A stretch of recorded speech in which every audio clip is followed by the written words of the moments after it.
The war had been over for about 3 months. For me, that meant trading the pockmarked and blood-stained fields of France for the no less unsanitary streets of Los Angeles, my home. I was fortunate enough to have been on sick leave during the deployment of my company to Japan on account of a shrapnel wound, courtesy of the panzer division I came across a few miles away from Berlin. As it was, by the time I was healthy enough to fight again, the whole mess was over, and I got shipped back. My brother had passed away during my time abroad, whilst in the throes of a bar brawl with some other draft dodgers, or so I'd been told via telegram. My parents were as disappointed as ever with their progeny, a medical school dropout and a debt layabout branded a traitor by the authorities. As such, the only thing to greet me off of the boat was the prospect of trying to find a job that might accept invalidated GIs as prospective employees. I ended up tending a bar at a dead-end joint somewhere near Chinatown. The place was a dive of the sort that made Normandy look like a palatable place to drink, but the owner had a soft spot for returning army hacks and paid comparatively well as a result. By the time those 3 months had crawled past, I'd settled into a life at home relatively well, and I even had a steady string of dates going on with a local broad I knew back before getting dragged into the war. The night still got to me, though. Sometimes, not all the time, I'd wake up drenched in more sweat than was normal, even for trying to sleep within the clutches of typical LA heat. The damnedest thing was that I couldn't even remember why I had woken up once I found myself fully conscious.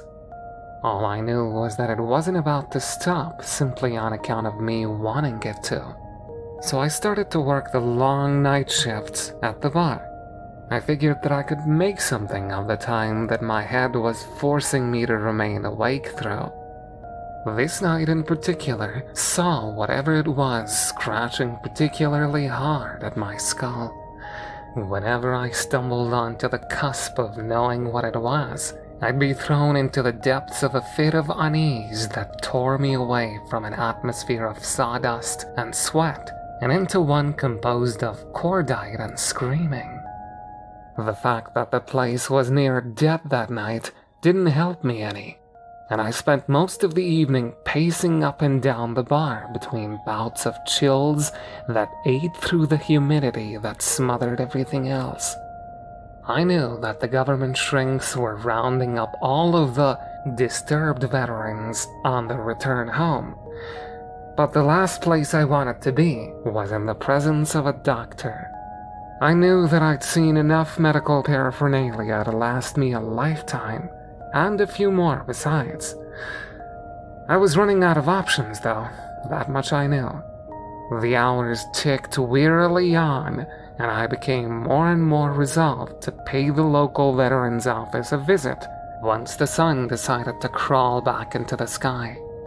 By about midnight, what little patronage the place had managed to lure in from the streets had bled back out into the city. Sailors and Marines on shore leave regularly stumbled in and out as a consequence of the place sitting on the warpath towards the clubs and back streets of Chinatown.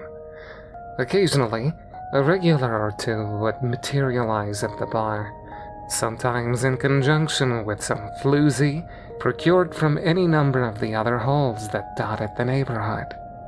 As it was, midnight saw both groups noticeably absent. They had been around early on, of course, but the ebb and flow of the night had replaced them with a single patron. Amongst wrestling with whatever monkey had set up residence on my back and serving the regulars, I had noticed him gravitate closer and closer to the bar through the evening. With the place empty, it was plain to see that he had finally completed his journey as he sat atop a stool by the far end of the tabletop.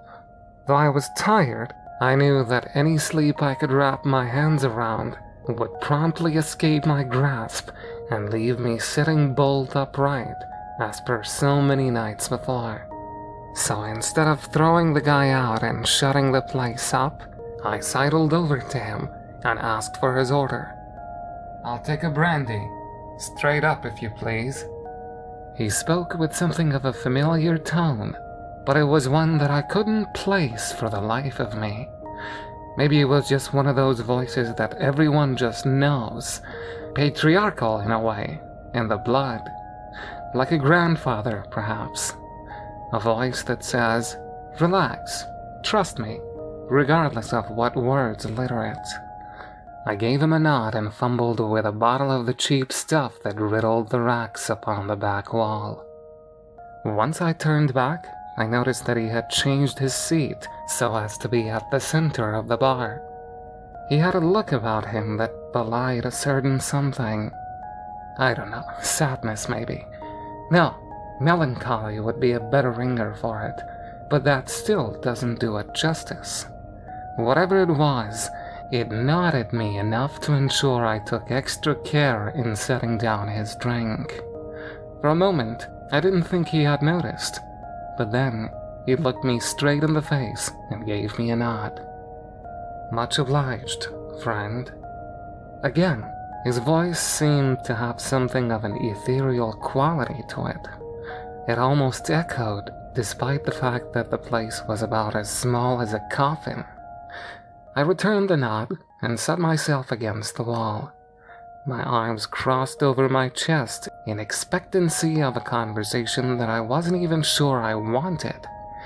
The man took a few shallow sips of his spirit before setting the glass down on the bar, followed by hefting a satchel up next to it.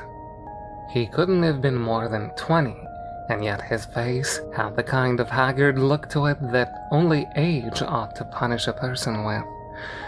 It was the same one I had myself, as did almost everyone else I knew once they made it back from France, or Japan, or Italy, if they came back at all. His hands disappeared into the battered leather bag that he had laid on the bar top, and yet he kept his eyes fixed on me for the duration of their absence.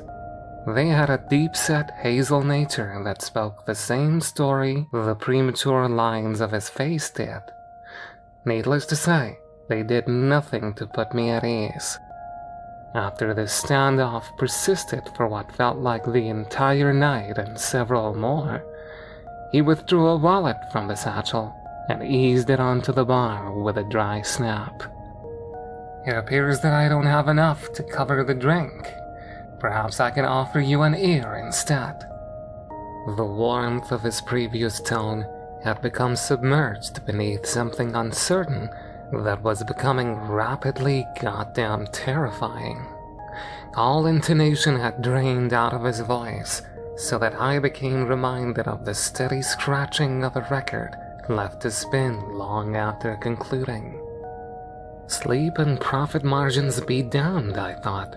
I wanted him gone, and yet there was something so bizarre about him that I couldn't let him simply slip out into the wilds of the darkness outside to never be seen again.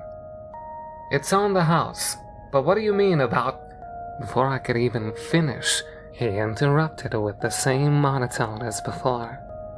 "An ear, my friend. Someone you can confide in. You were in the war, yes?" I nodded to the affirmative. "I have an eye for these things, you see. I was serving myself. Perhaps you'd like to hear about myself before you start with your own tale?" Thankfully, by this point the monotone had given way to the more agreeable voice of before. Again, all I could do was nod my head. He replaced the wallet back to the confines of the satchel from which it had appeared, and finished off what liquor remained in his glass. "I was a chaplain, enlisted, what seems like a lifetime ago. I ministered to the men from Sicily to Iwo Jima. It was difficult work, to be sure, but then, any work worth doing always is. And surely there is no task greater than that which is appointed by God." He shuffled around a little after he had finished. Silence drifted from wall to wall for a few seconds, until I felt compelled to break it with my own contribution, if only to expedite the lone drinker's departure. Something about his overall demeanor, combined with the newly learned fact that he was a preacher, to ruin any mistake he had in favor of beginning to irritate me. I was a medic myself. Only ever saw action in France, thankfully. What's with the drinking then? I thought you types weren't allowed to do that. He shifted again on his seat and set his eyes into a dark stare that trailed off into nowhere. I said I was a man of God, friend. The war is over now. I have other duties to attend to. Though they might still be under his purview, they don't require as much regulation. A chuckle punctuated his clarification, a sound that I'd rather not hear ever again. Do go on about your own time in service, though. I hadn't had the opportunity to talk about it much till then. I figured that if I kept quiet about it, then the insomnia would stop. Maybe I'd be able to forget. Maybe I just didn't talk about it because there was nobody to talk to. For whatever reason, I decided to comply with his request. Did a year or so of medical school, then dropped out to sign up. Could have probably gone in as a doctor rather than an orderly, but I wanted in as soon as I could. My folks weren't happy about it, still aren't.